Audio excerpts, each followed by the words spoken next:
tudo bem? Eu sou Dilze Persílio, uma das diretoras da Apoio e Consultoria de Negócios, uma das diretoras da Associação Comercial e Industrial do Estado de Goiás, ACR, e diretora de negócios da Ascenda Afroempreendedorismo. Essa ideia da TV Escola de Negócios é uma parceria com o Gustavo, da Acadêmica Virtual, e a gente quis, além dos outros canais que temos na TV, criar um canal específico para a gente poder discutir esse momento que a gente está vivendo.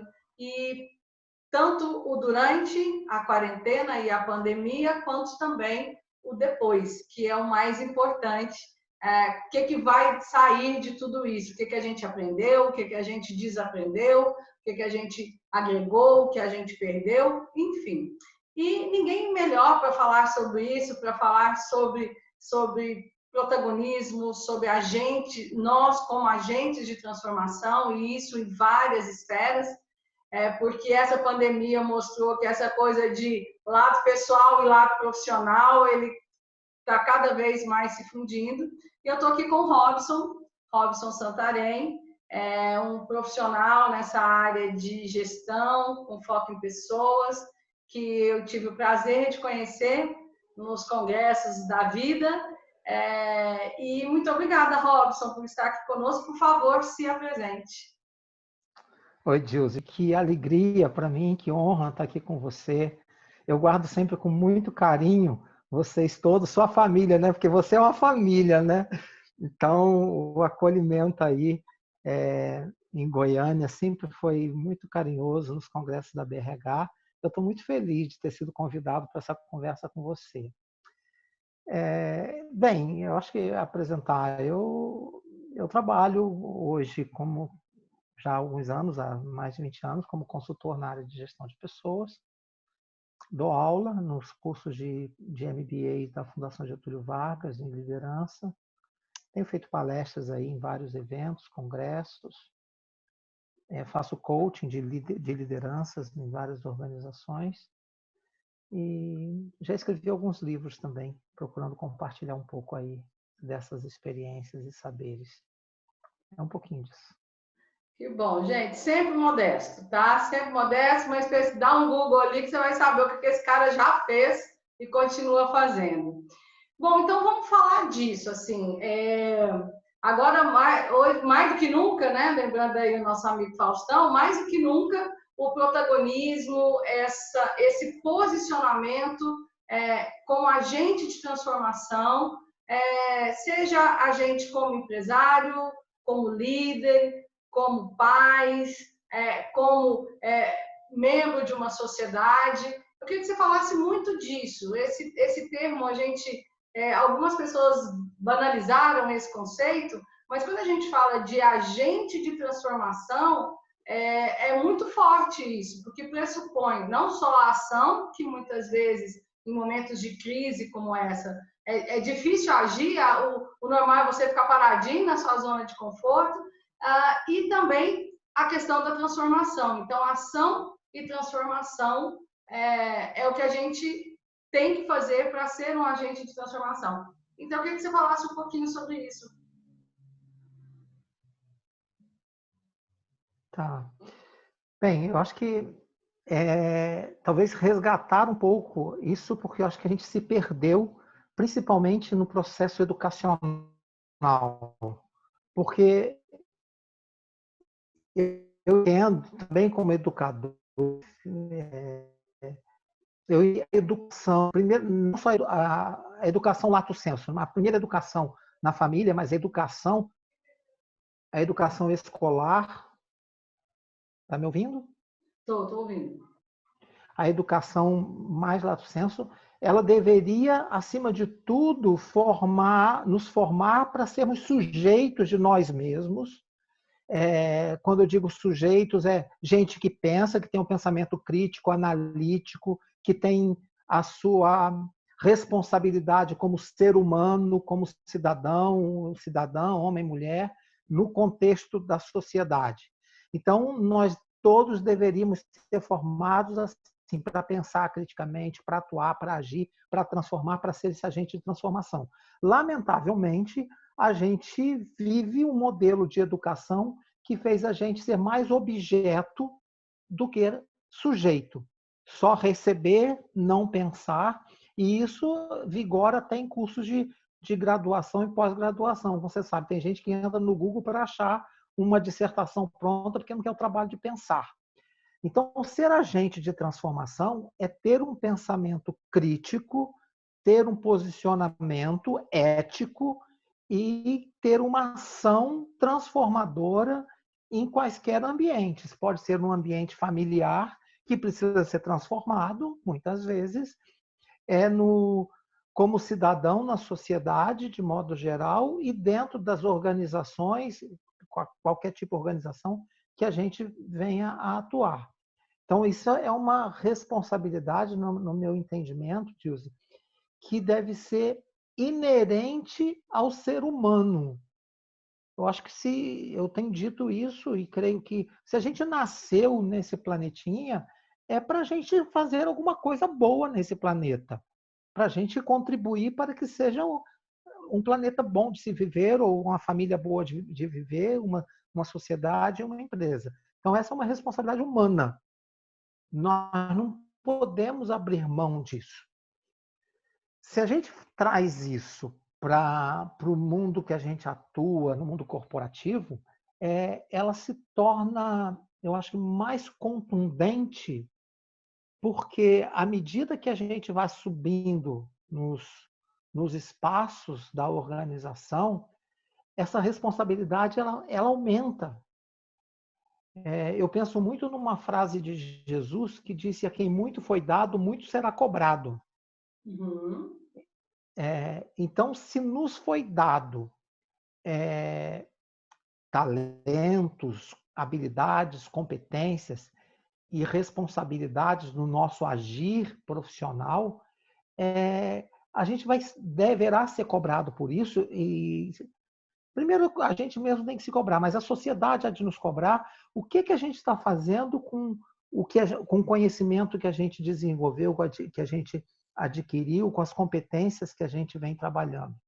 Porque se elas não forem colocadas para um bem comum, para a gente construir uma organização melhor, uma sociedade melhor, a gente não está servindo para nada. Eu acho que eu fico muito enfático quando eu digo isso. E o que é fazer isso? Primeiro, eu estou falando de modo geral para todos, mas como líderes, como empresários, como gestores, essa responsabilidade é muito grande. Porque não é só uma responsabilidade como empresários ou como gestores para trazer mais lucros para uma organização, lucros financeiros, porque isso aí é uma consequência de tudo que a gente faz. Ele é resultado de tudo que a gente faz. Então, quando nós hoje trabalhamos tanto para que a empresa seja um ótimo lugar para se trabalhar, desconstruir, com isso a gente quer desconstruir um conceito de resultado que ainda vigora em muitos modelos mentais, entendendo o resultado só como o financeiro, né? As metas atingidas, só resultados numéricos. Um ambiente de trabalho positivo, saudável, é um resultado que precisa ser considerado. As pessoas terem motivação, felicidade, orgulho de pertencer a uma organização é um resultado importantíssimo para as empresas. Os líderes têm que cuidar disso.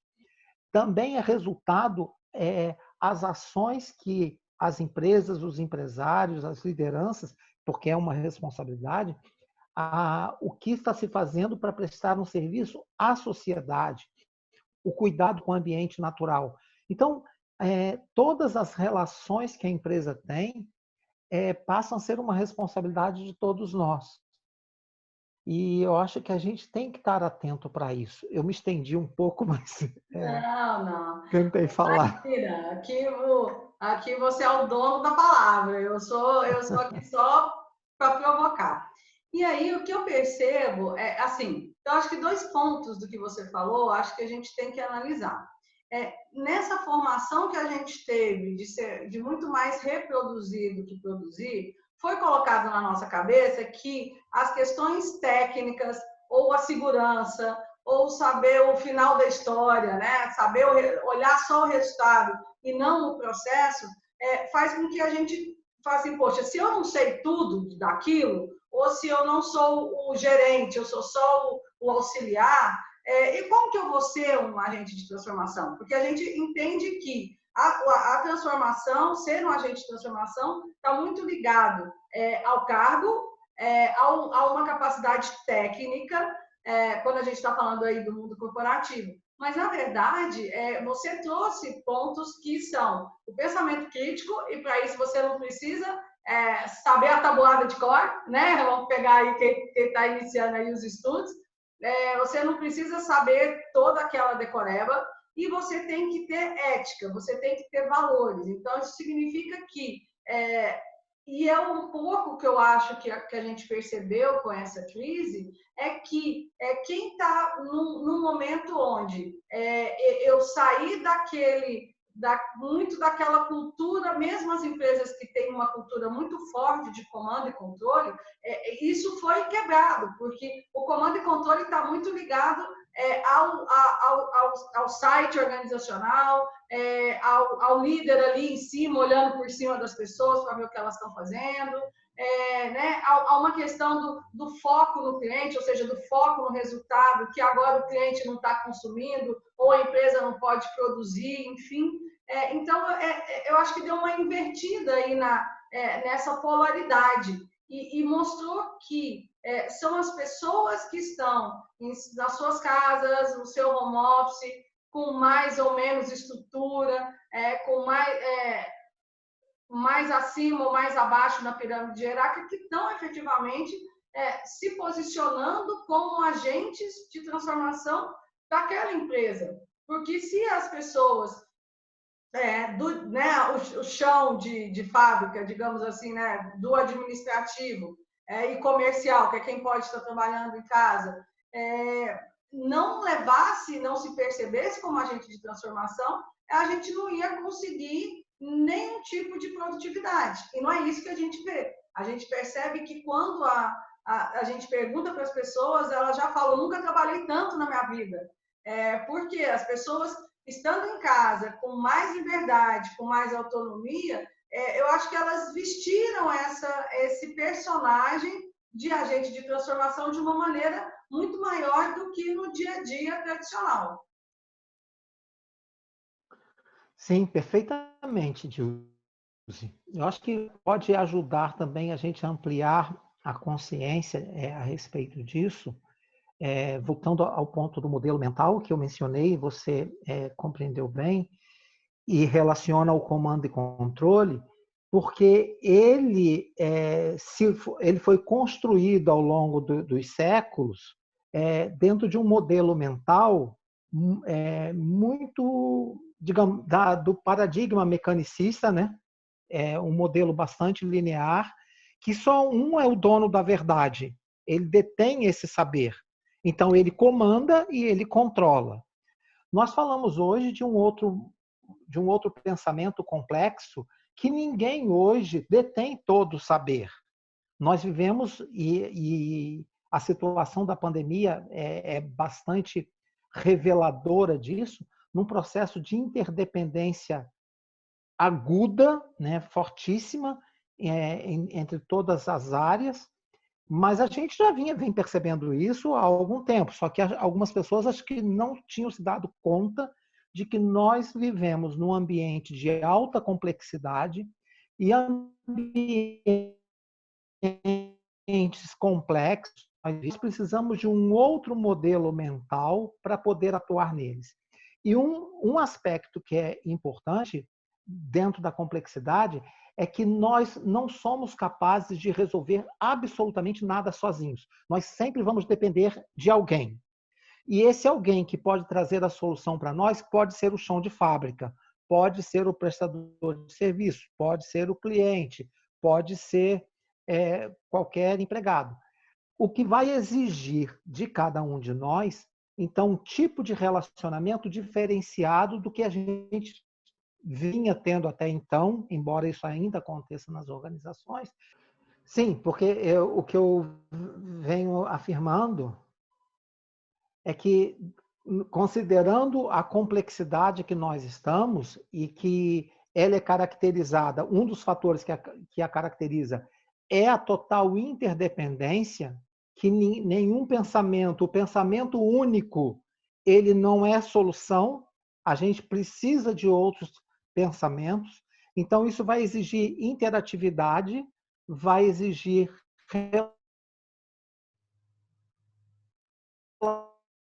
relacionamento constante com as pessoas e uma prática de valores que a gente estivesse sendo indiferente.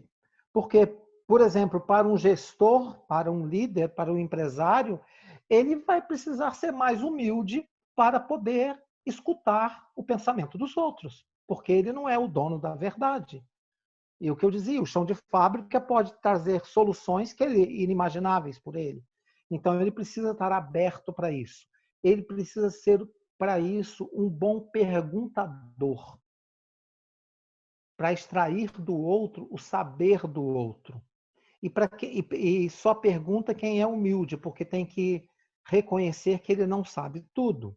E ao perguntar do outro, ele também valoriza o pensamento do outro, ele empodera o outro, ele faz com que o outro seja também protagonista nesse vocabulário que a gente está trazendo aqui. Então, é uma mudança substancial entre uma formação, e talvez eu esteja usando, eu gosto mais de usar a palavra formatação, que a gente foi formatado em um modelo que a gente recebeu tudo e foi reproduzindo e a gente continuou sendo o dono da verdade,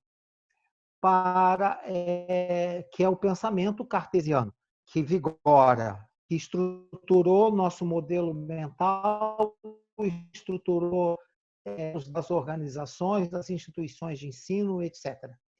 E agora a gente se depara com um mundo de alta complexidade, onde tudo está relacionado, onde tudo está conectado e que a gente depende uns dos outros. Se nós precisamos resolver os problemas que afetam a nossa vida, afetam a organização, afetam a sociedade, a gente precisa de outros saberes, porque nenhum de nós sabe tudo. E isso para os gestores, para os líderes, para os empresários, isso é um grande desafio, uma vez que as pessoas não estavam preparadas para isso. E assim, eu acho que tem uma ferramenta de assessment que eu trabalho aqui para avaliação de executivos, né? Assessment de executivos. E ele é baseado em 20 fatores de personalidade, né? Que dá aquele radar e tal. Uma ferramenta francesa super bacana, chama Assess First. E tem duas lá que aceita críticas e ouve as ideias alheias. E esse é impressionante. A maioria dos gestores teve isso no nível baixo, ou seja, até 4 é considerado baixo. E aí eu fico pensando, e a gente já fez esse acesso aí com umas 250 pessoas. Daqui a pouco dá até para fazer uma pesquisa, né? Escrever um artigo sobre isso. Qual tipo de perfil, né? Enfim. E aí o que eu percebo? Os líderes que foram menos impactados no dia a dia com essa mudança, porque eles não estão no operacional, eles talvez não tenham tido que se mexer tanto. Agora, quem estava ali mais na base da pirâmide, que aceitava a dinâmica do comando e controle, manda quem pode, obedece quem tem juízo, em suas várias nuances, né? Tem umas que realmente são assim, tem outras que a pílula é um pouco dourada, né? Mas no final das contas, eu não estou falando de uma cultura de inovação, onde todos ali estão mais horizontalizados e todos têm a possibilidade de influenciar realmente, de intervir nos resultados da organização.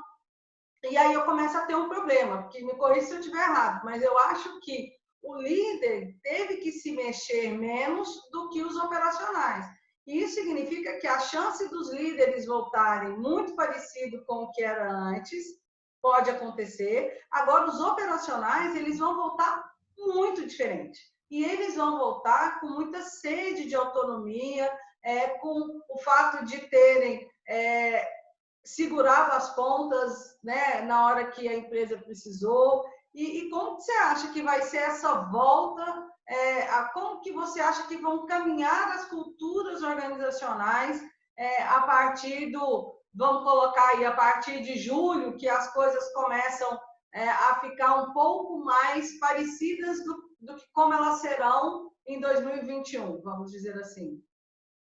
Sim, eu vou. Acho que é muito relevante isso. Eu quero só voltar um pouquinho, porque eu acho que isso tem a ver também com, principalmente com a geração dos mais jovens, a geração dos milênios, a geração Y, que já desde o ingresso no mercado de trabalho há alguns anos, já vem demonstrando uma insatisfação com os modelos de gestão vigentes.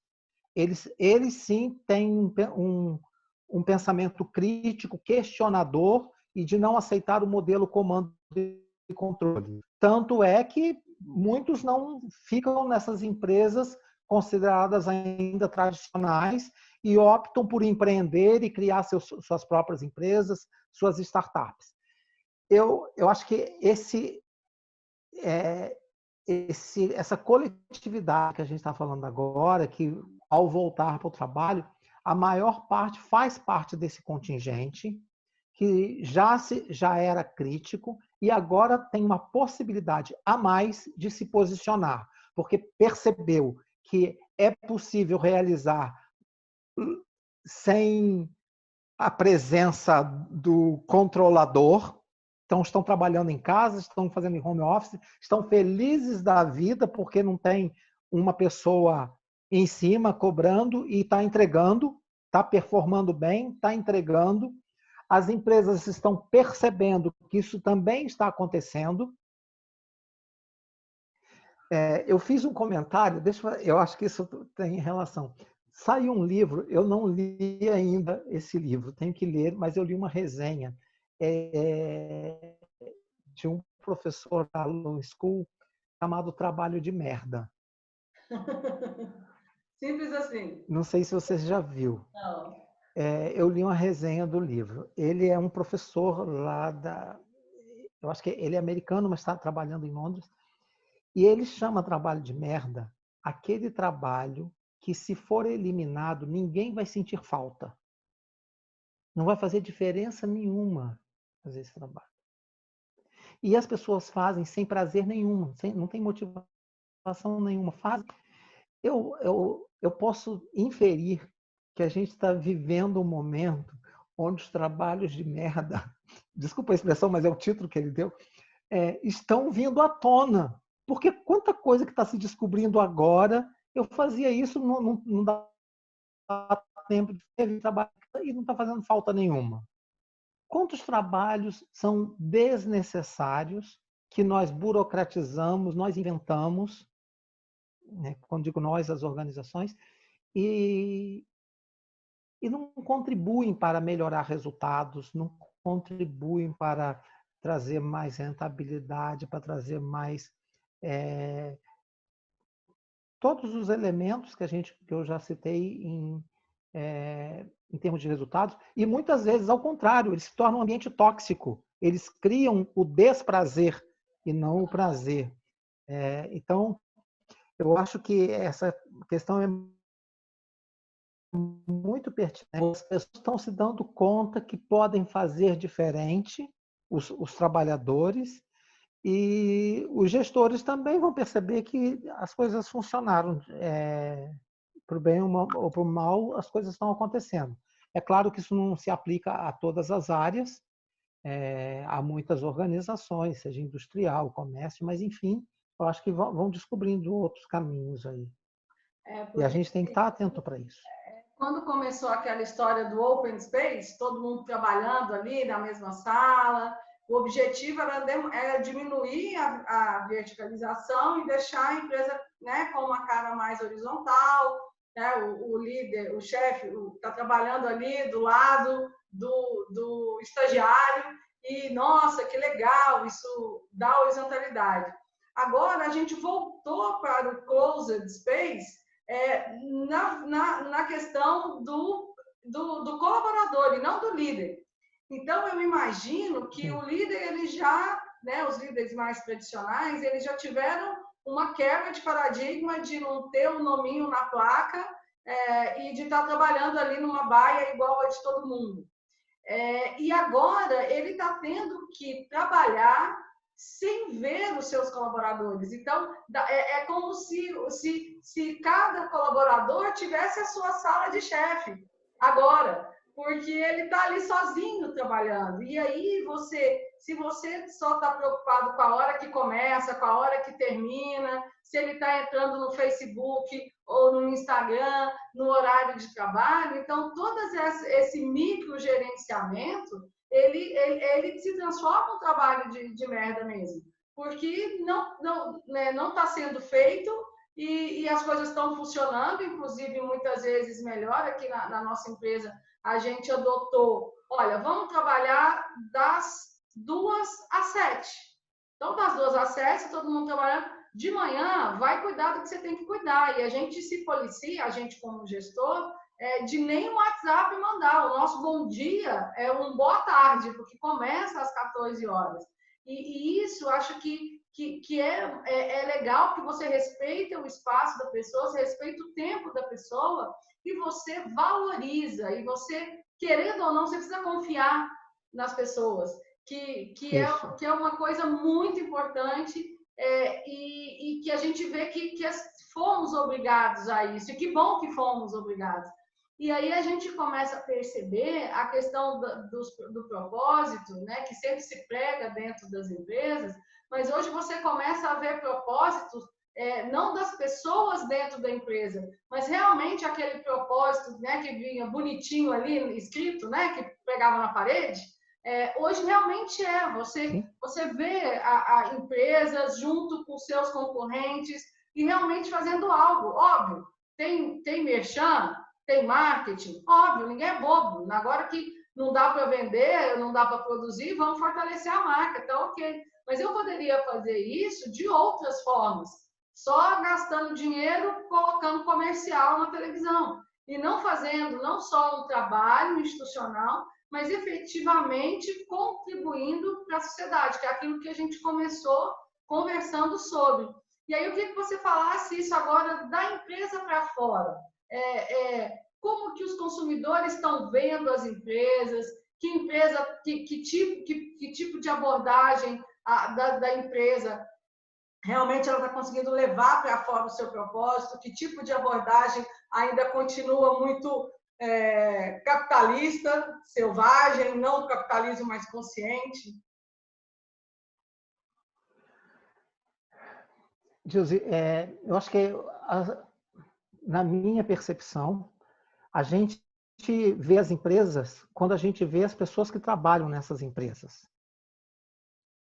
Se as pessoas que eu interajo com as empresas, que trabalham nas empresas, com quem eu interajo, são pessoas felizes, elas vão me passar uma reputação, uma imagem boa dessa empresa.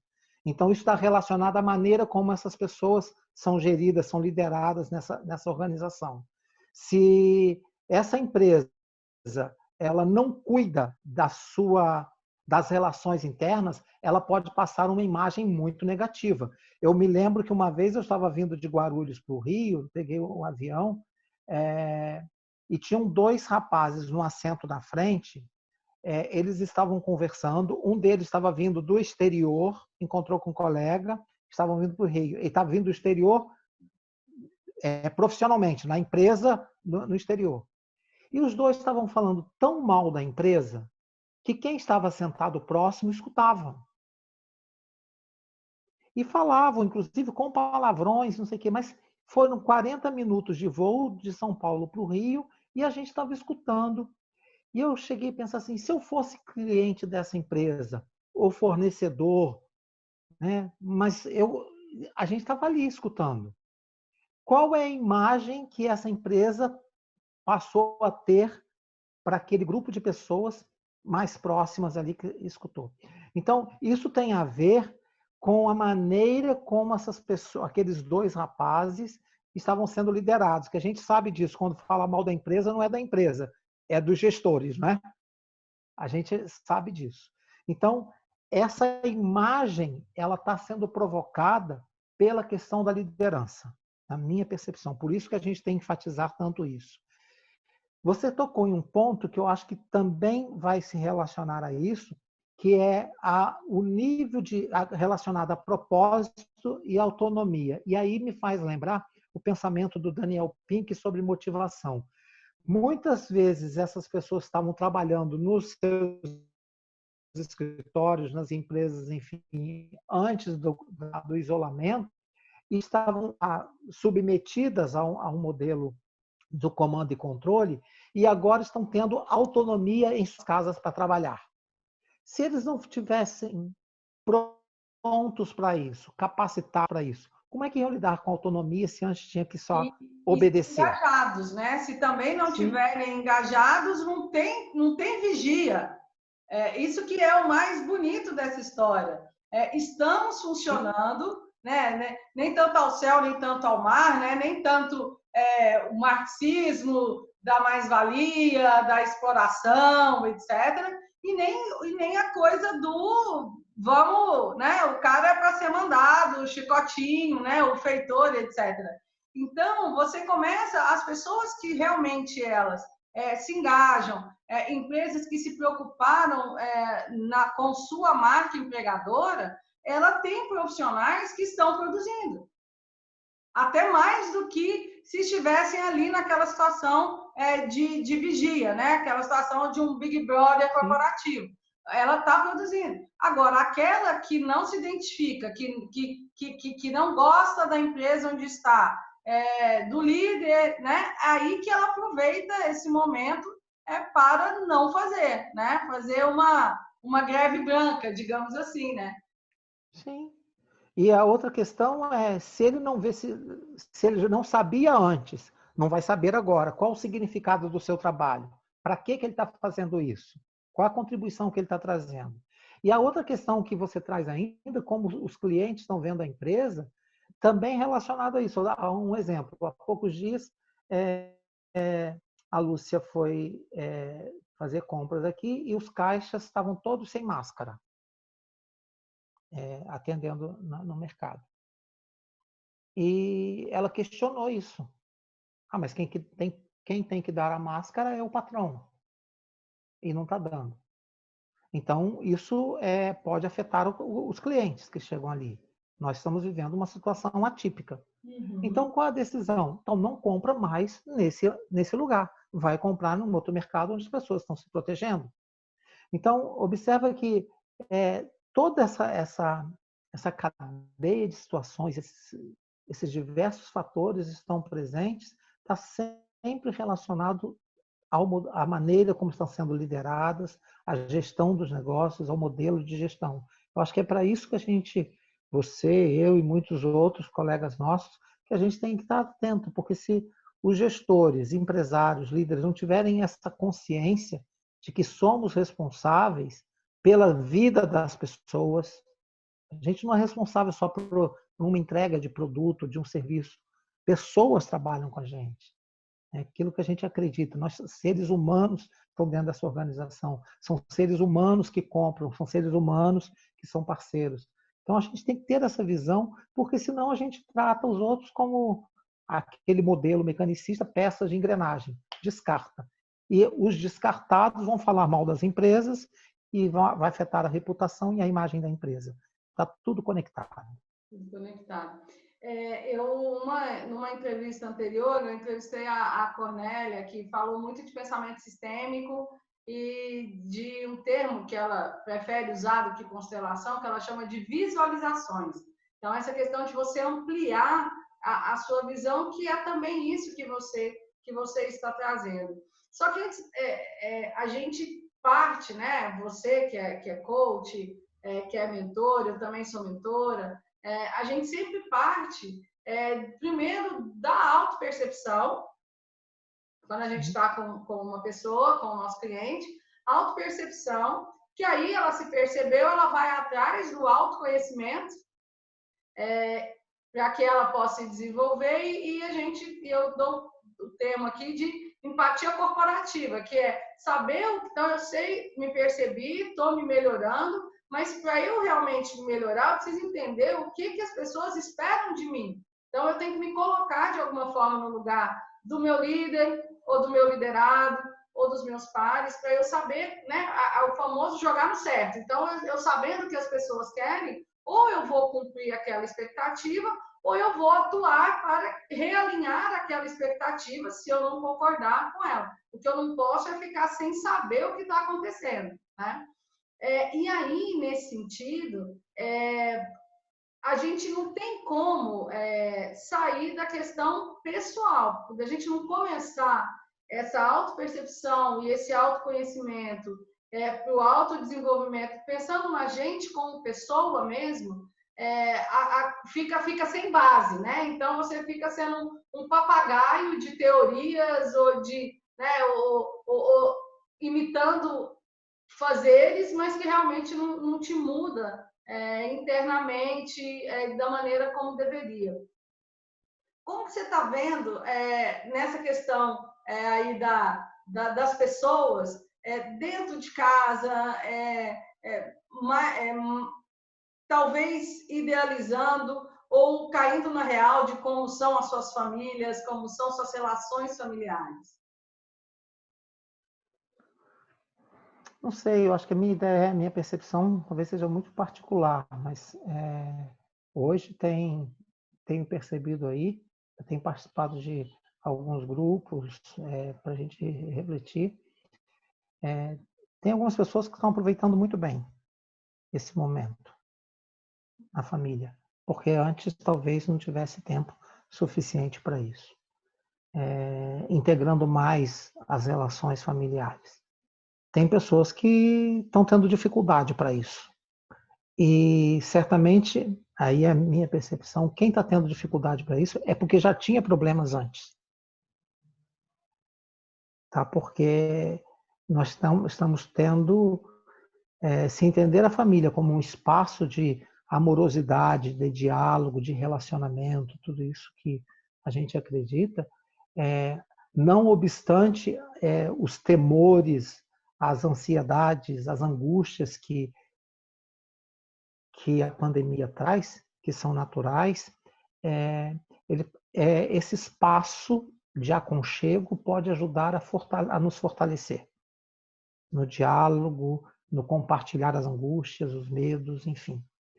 Se a situação já estivesse ou desgastado, tem alguma coisa assim, essa convivência pode se tornar mais crítica, se a pessoa não souber aproveitar.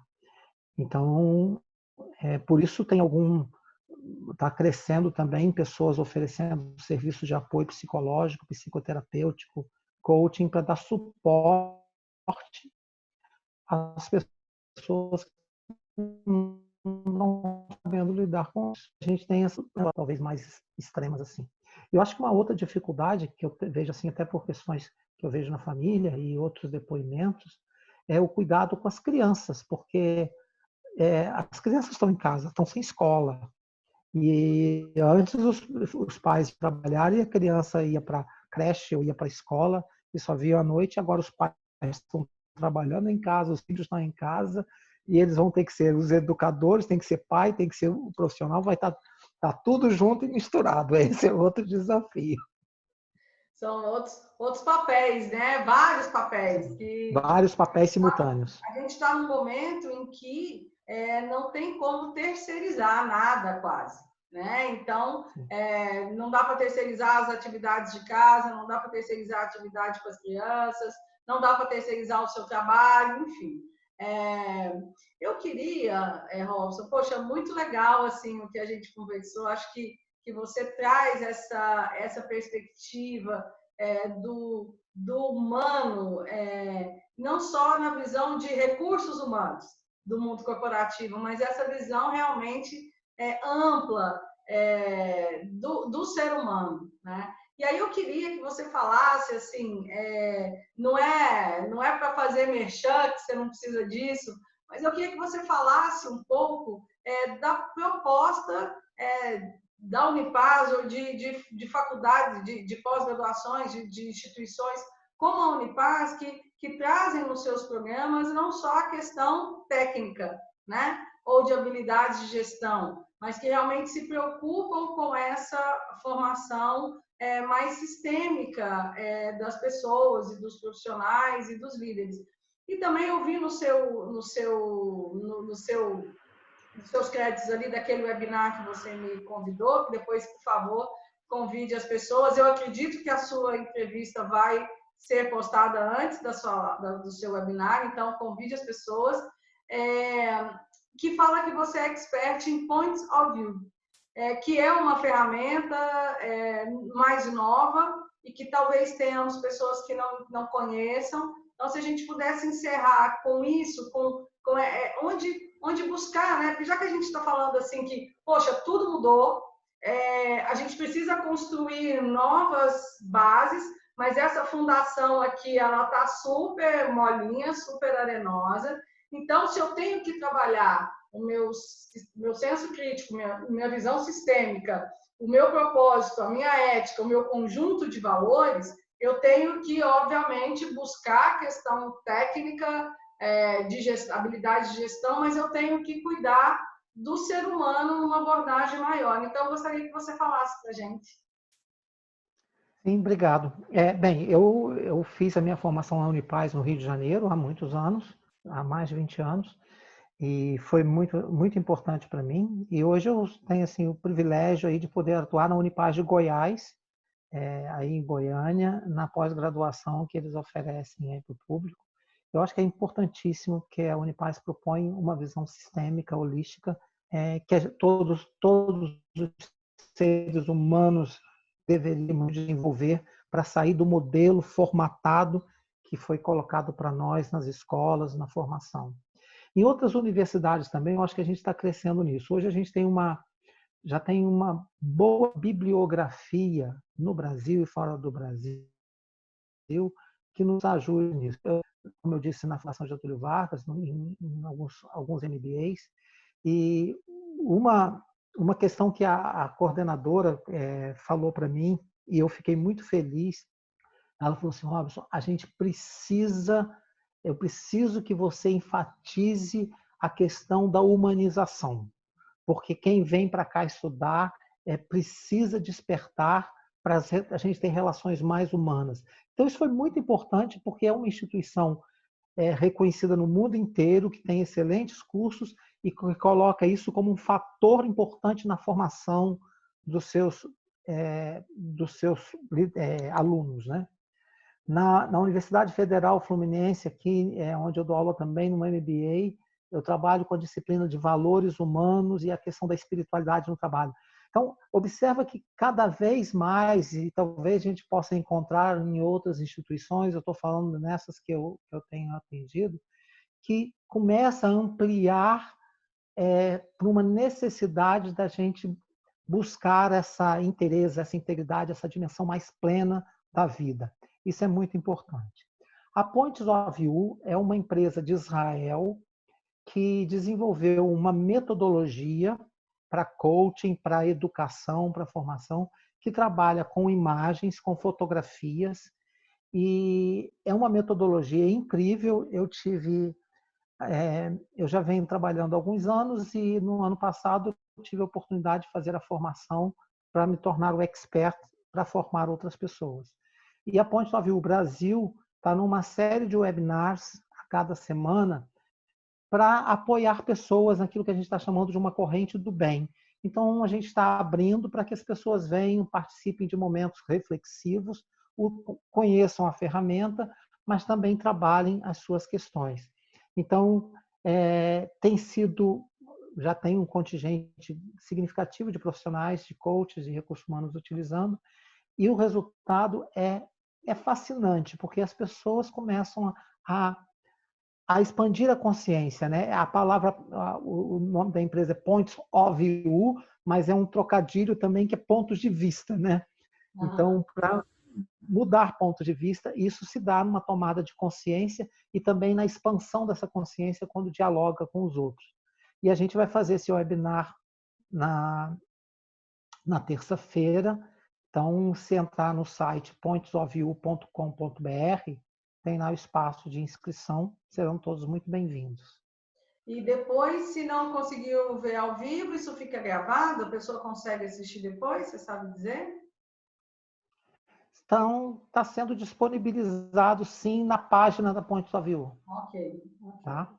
Então tá bom. E também eu estou à disposição. Se um dia você quiser promover, a gente faz, com a promoção sua. Sim, porque tem muita conexão com isso que a gente está falando. Se eu preciso sair da caixa, eu não posso usar só metodologias encaixotadas. Exatamente. Eu não saio da caixa, isso é incoerente, né? Uhum. Então, eu não posso usar... tudo bem, você pode usar a matemática, como eu tive uma aula lá na Fundação Dom Cabral, que ele voltou lá nos gregos para explicar a matemática e todas as regularidades, do dodecaedro, etc, etc. Ok, isso faz você ampliar seu conceito. Mas se for a matemática do dia a dia, se for o Excel do dia a dia, né, se for os cursos de liderança e gestão do dia a dia, eu vou performar para o dia a dia, que na verdade nem para o dia a dia agora, mas vai servir tanto, né? Verdade, verdade. Mas é isso, eu estou à disposição, e se as pessoas quiserem interagir, me acham fácil nas redes sociais, no LinkedIn, Instagram, Facebook. Estou à disposição. Tem vários artigos meus também lá no LinkedIn sobre liderança, coaching, tem um canal YouTube. Eu estou à disposição e eu sou muito grato a você e fiquei muito honrado com esse convite. Eu gosto muito de você, sua irmã, sua mãe era uma querida de todo o Brasil. É o que você falou, eu não sou uma, eu sou uma tríade. É uma família, eu sei, por isso que eu falei. É uma família. Então, isso é muito bom. Isso marca a vida da gente. A gente... essa é a contabilidade que realmente faz sentido, né? Quando a gente vai analisar, vai pensar, o que eu fiz da minha vida? Eu percebi isso e essa possibilidade de termos sido forçados a estabelecer uma relação não só de curtição através das redes e de ferramentas tecnológicas, mas realmente de conteúdo. E por isso que eu fiz questão de montar esse canal com 19, né? A brincadeira é o convite 19, então são 19 entrevistas para que a gente possa discutir esse assunto. A gente vai ter isso no vídeo, depois a gente vai, na hora que a gente finalizar às 19, a gente vai lançar como playlist, também tem podcast. Então, isso aí é uma forma da gente poder compartilhar. E eu percebi, na hora que eu fui buscar os entrevistados, que eu realmente fiz o meu dever de casa, sabe? De conseguir, mesmo longe, mesmo com tanto trabalho, manter essas pessoas próximas. Assim, eu, na verdade, eu estou falando que é para os outros, mas é muito mais para mim. Essas entrevistas elas estão transformando a minha quarentena em um grande sabático e é muito bom poder trocar todas essas ideias. Eu quero, daqui a alguns meses, rever tudo isso e vai ser muito bacana. Um beijo, Robson. Você é um Obrigado. fofo. Muito obrigada. Gente, obrigada por estarem aqui conosco em mais essa entrevista. Muito obrigado. A cada 2 dias a gente posta uma entrevista, então a gente te aguarda daqui 2 dias para que você possa ver mais um assunto bastante interessante. Muito obrigada a todos vocês. Tudo de bom, muito obrigado.